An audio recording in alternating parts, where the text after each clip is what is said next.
Today we're going to continue on with developing the little micro skills in your shooting technique, as well as kind of go over some stuff from the last live training. Having been a martial arts instructor for 17 years, I have learned to not judge anyone by anybody else and to appreciate. I was very happy with the last training, okay? Let me say that. At the same time, nobody hit a home run, okay?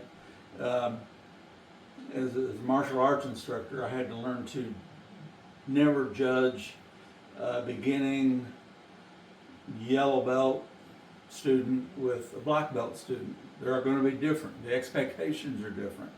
So it's not like anybody hit a home run or anything, but everybody did their best, and that's what's important. One of the biggest problems I see in any kind of defensive situation is people trying to go too fast, thinking speed will cover up lousy technique, and you have that from firearms and martial arts instructing. So the main thing is you got to slow down. Develop each move, each technique by itself. Think about professional baseball players. When they go to batting practice, they don't just hit home runs. They just practice basics, hitting the ball, or whatever. So think about that. One thing that I noticed in the Sewell position, it was very often, instead of coming down into Sewell, people just dip the muzzle of their gun down. And in a high stress situation, this can be this without thinking about it, and with your finger on the trigger, you can muzzle somebody and shoot an innocent person. So let's bring the total technique down to where it should be.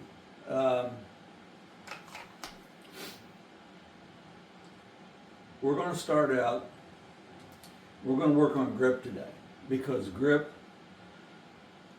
no matter how good a sight alignment you have, if you don't have proper grip, you're still going to miss when it comes to live fire. And about all we do, especially through the summertime, through the wintertime, is either dry fire or airsoft. And you don't have recoil management on that. So we're going to start out, everything is basic, everything is the same, you just work on little different techniques. Now, to get a proper grip comes from the draw. Now, we're not going to cover the draw today, but when you want to draw, put your hand down here and get as high up on the tang as you can. So you get grip, lift, rotate, and come up here, okay, to high center chest. And what you're going to do from high center chest, you're going to bring your support hand around and bring it in like this, okay? You can call this a Judy chop if you want to. All right, here, this will cover everything. From here, you can do extend, you can do Sewell, you can do high ready, low ready, high compressed ready. This is called the broken grip. Why? Because it's not a complete grip. Okay, so once you've drawn, you come up here to high center chest. You can just do this from here and extend out and fire. Okay, and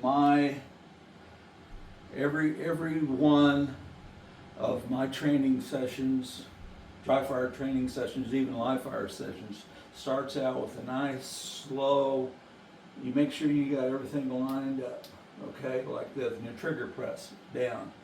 So if you're here, you're high compressed ready, you got your Judy chop, you're going to practice just building your grip from here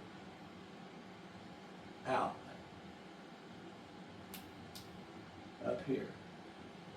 And right here, after you draw, you're going to see one-handed like this. I always have a flagged thumb. It's up by the slide, okay? And then as you build your grip, it can come down on top of this. Well, I don't want to take time to practice that. Well, you need to take time to practice that, okay? So, and if you end up in a position where you have to shoot one-handed, this will help control your muzzle. And some people need to cant their pistol just a little bit like this or just a little bit like this. Will make it a little stable, more stable, okay?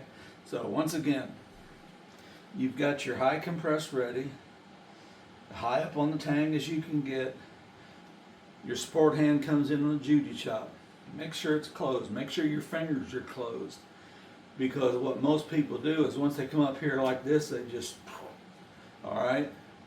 Practice proper technique in everything you do. So if you're here, you can extend out, develop your full grip, press the trigger. Or from here, you get your broken grip, you can roll it down to Sewell. Okay, Sewell is not, okay? Sewell is not, so, and I'm not going to pick out any ready position as being more important than the other one, okay? But I think Sewell is one of the most important ones because if you're, say you had a critical incident wherever, at church or whatever, or Walmart or whatever, you need to do this. You don't want to be shooting people. You want to come to Sewell. Plus, I want you to think about something. If you're the only one on the scene before the police get there, if you're walking around like this, they're going to come in and think you are the shooter. Okay? So just practice proper grip. This is developing your grip. Always come to broken grip and transition into complete grip. Okay? Whether it's here, broken grip, down to Sewell. Broken grip, high ready. I mean, you can even, if you're one of the people that like the car system in shooting, you come here, you can roll it over like this, okay? So practice, don't worry about your draw right now, but this gets your hand up here and come up here. You can just practice this. This is to practice developing proper grip, okay? I do this every time I train. I start out with this. I make sure all my hand positions are correct. So work on that, okay? If you have any questions, ask me. Thank you.